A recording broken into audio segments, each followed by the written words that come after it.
Carey Foundation's question is for liver inflammation to get reduced and regeneration takes place through increased recovery strength or integrated stent by taking or inhaling 2 amounts to liver and giving or exhaling 4 amounts from heart.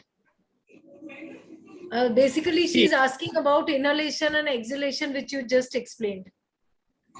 But you can't inhale from liver, exhale from heart.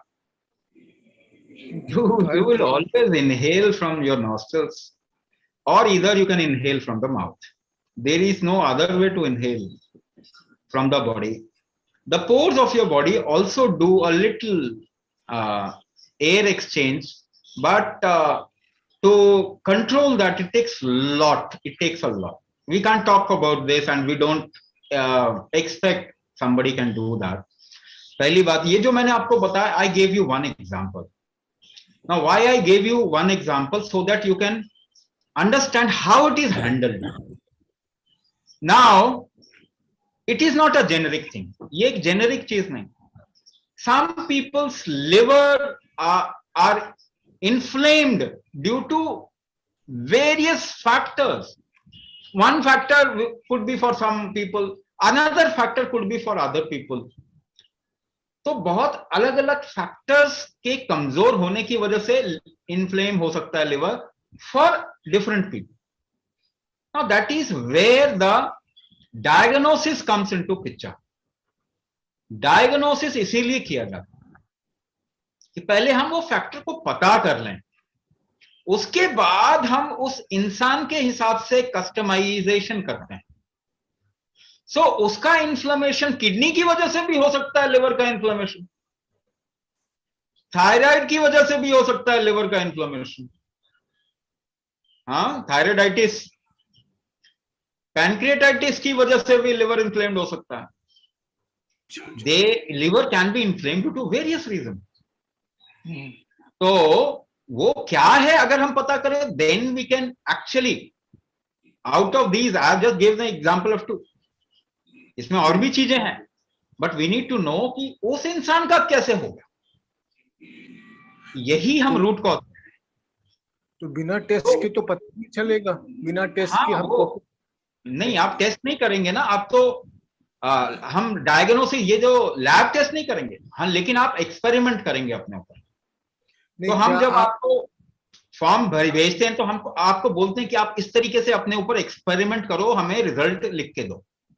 तो क्या एक इस चिकित्सा में इस तरह का वो मतलब इस तरह की प्रणाली है या इस तरह का संस्था है? आपको बताया कि हम प्राणशक्ति डायग्नोसिस करते हैं, जिसमें आपको एक्सपेरिमेंट करने के लिए बोलते हैं अपने साथ में, और वो क्वेश्चनेयर को आप भरते हैं एक्सपेरिमेंट करके, तो हमें एक मैप मिलता है आपके बॉडी का. वो जो मैप मिलता है आपके बॉडी का, उससे हमें पता चलता है कौन सी चीज जो है वो इस वक्त में डाउन है या सफर्ड है, वीक है. फिर हम जो आपको सिखाया उसको उसके हिसाब से फाइन ट्यून कर देते हैं कि वो वीक फैक्टर्स स्ट्रांग होने लग जाए. इसमें डायग्नोसिस बड़ा मेजर रोल प्ले करता है.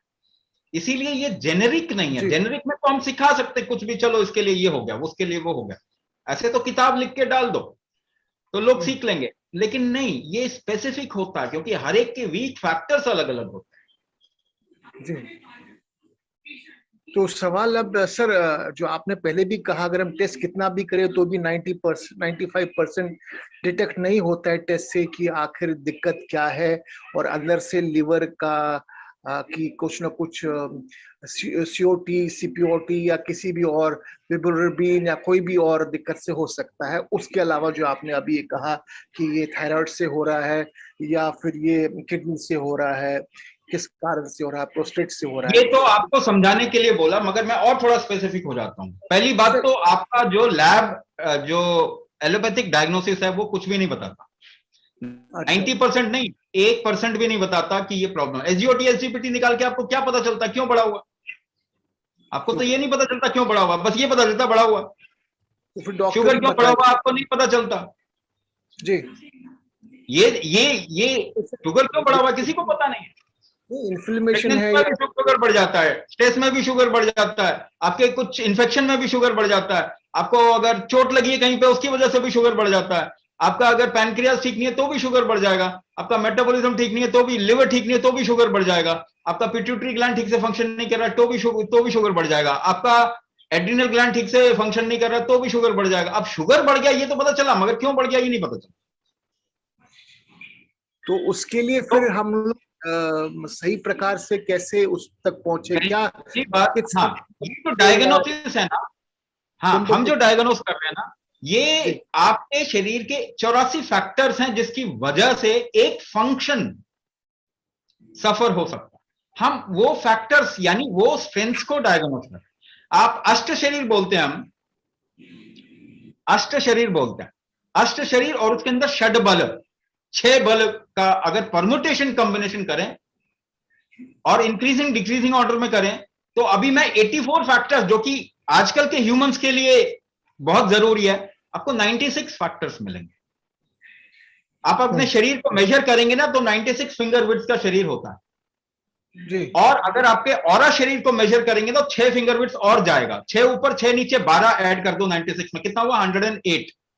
एक्चुअली टोटली आपका 108 प्रिंसिपल्स पे ये शरीर काम करता है, उसमें से 84 बहुत वाइटल फैक्टर्स होते हैं जी।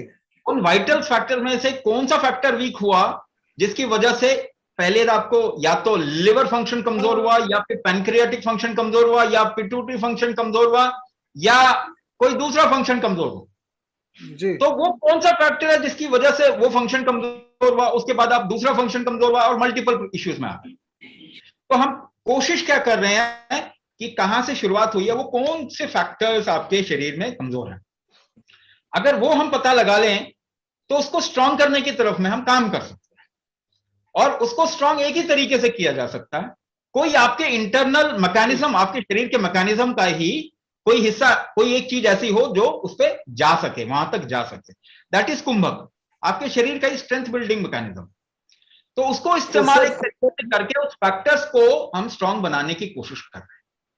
सर अब लास्ट पार्ट ऑफ दिस जो है क्वेश्चन, ये कुंभक तो ठीक है, इसमें 2 क्वांटिटी और ये 4 क्वांटिटी, या किडनी के लिए जैसे आपने बोला 8 क्वांटिटी फिर अंदर लेना 4 क्वांटिटी, क्या ये 4 सेकेंड्स है कि 4 ब्रेथ्स हैं या 2 ब्रेथ्स हैं, और जैसे आपने बोला 2 ब्रेथ्स फ्रॉम नाक से है, एक दूसरे के साथ रिलेटिव लेना है लिवर में और छोड़ना है फिर हार्ट में, ऐसा कुछ क्लियर ऐसा कुछ नहीं होता। आपको सेकंड में आप इसको मेजर कर सकते हो, चुटकियों में मेजर कर सकते हो, साउंड से मेजर कर सकते हो, बट ये बेसिकली मैं लेंथ बता रहा हूं।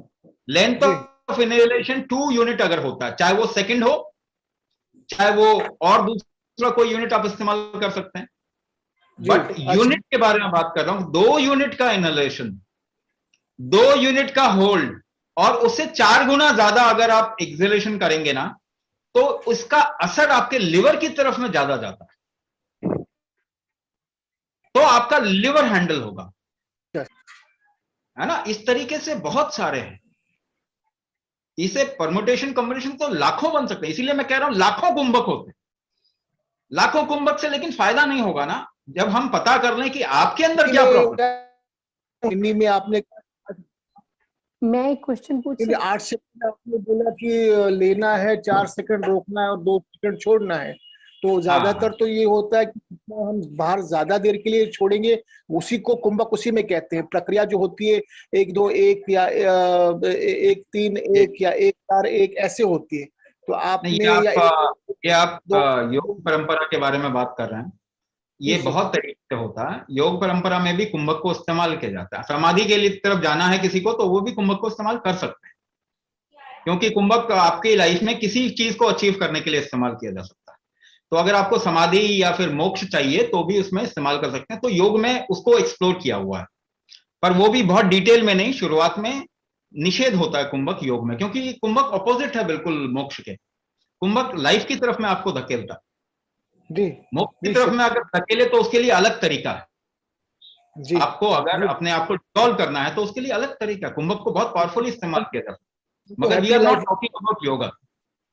Sir, we We are have to not- lead happy, like we have हाँ। to make others happy as well. तो वही चीज है, तो उसी के लिए काम कर रहे हैं।